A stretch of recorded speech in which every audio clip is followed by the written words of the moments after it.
គូស្នេហ៍វ័យក្មេងមួយគូតាក់ទងស្នេហាជាមួយគ្នាបាន4ខែក៏បានណាត់ជួបគ្នានៅផ្ទះសំណាក់រួចរួមរយៈបានមួយដងស្រាប់តែខាងស្រីខ្ចីម៉ូតូខាងប្រុសស្នេហ៍ជីប្រាប់ថាទៅទិញបារីជក់រួចយកទៅបាត់និងថែមទាំងប្លុក Facebook ខាងប្រុសចោលទៀតលុះក្រោយមកខាងប្រុសបានប្រើល្បិចពឹងមិត្តភ័ក្តិឲ្យបង្កើត Facebook តាក់ទងស្នេហាជាមួយនារីជើងល្អនិងលបួងណាត់ឲ្យមកជួបរួចចាប់ក្របួយជាប់ប្រគល់ឲ្យសមត្ថកិច្ចនៃស្រីស៊ីដាច់ម៉ូតូប្រុសនេះបានកាត់ឡើងកាលពីវេលាម៉ោង 4:40 នាទីទៀបភ្លឺនៅថ្ងៃទី21ខែកញ្ញាឆ្នាំ2025នៅក្នុងផ្ទះសំណាក់ដំណាក់អូនស្ថិតនៅក្នុងភូមិព្រៃជីស័កសង្កាត់ចោមចៅទី3ខណ្ឌពោធិ៍សែនជ័យរាជធានីភ្នំពេញលុះដល់វេលាម៉ោង 8 យប់នៅថ្ងៃទី24ខែកញ្ញាឆ្នាំ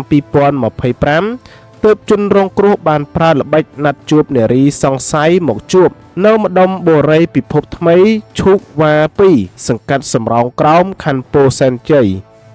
រួចឃាត់ខ្លួនប្រគល់ឲ្យសមត្ថកិច្ចតែម្ដងក្មេងប្រុសរងគ្រោះដែលត្រូវស្រីស្នេហ៍ស៊ីដាច់ម៉ូតូមានឈ្មោះលាស់បញ្ញា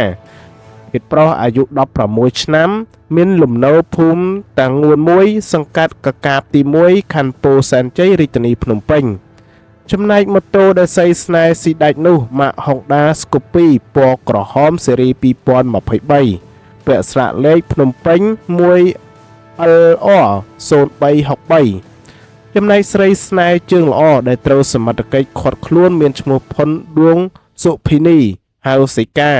អាយុ19ឆ្នាំមុខរបរមិនពិតប្រាកដស្នាក់នៅបន្ទប់ជួលខាងក្រោយផ្សារព្រៃទាសង្កាត់ចំចៅទី3ខណ្ឌពោធិ៍សែនជ័យតាមសម្ដីក្មេងប្រុសរងគ្រោះបានរៀបរាប់ប្រាប់ថាខ្លួនបានស្គាល់នារីសង្ស័យនៅមុខអាកាសយានដ្ឋានអន្តរជាតិភ្នំពេញហើយបានតាក់ទងស្នេហាតាមបណ្ដាញសង្គម Facebook រយៈពេលត្រឹម4ខែមកហើយ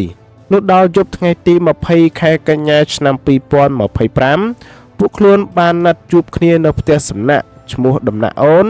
រហូតដល់វេលាម៉ោង 4:40 នាទីទៀបភ្លឺថ្ងៃទី21ខែកញ្ញាឆ្នាំ2025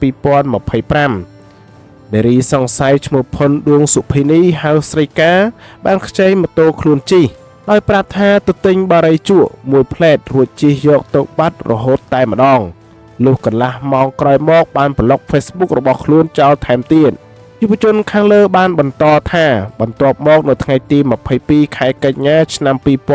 2025ខ្លួនបានទៅដាក់ពាក្យបណ្ដឹងនៅប៉ុស្តិ៍នគរបាលចោមចៅទី3ហើយក្រោយមកទៀតខ្លួនបានពឹងឲ្យមិត្តភ័ក្តិម្នាក់ជួយប្រើល្បិចធ្វើជាតាក់ទងស្នេហាជាមួយនារីសង្ស័យតាមបណ្ដាញសង្គម Facebook និងបានធ្វើឲ្យនារីសង្ស័យទុកចិត្តលុះដល់វេលាម៉ោង 8 យប់នៅថ្ងៃទី24ខែកញ្ញាឆ្នាំ2025មិត្តភ័ក្តិខ្លួនបានឆាតណាត់ជួបនារីសង្ស័យខាងលើដោយកុហកថាហូបអីនៅម្ដុំបូរីពិភពថ្មីឈូកវ៉ា2សង្កាត់សំរោងក្រោមខណ្ឌពោធិ៍សែនជ័យ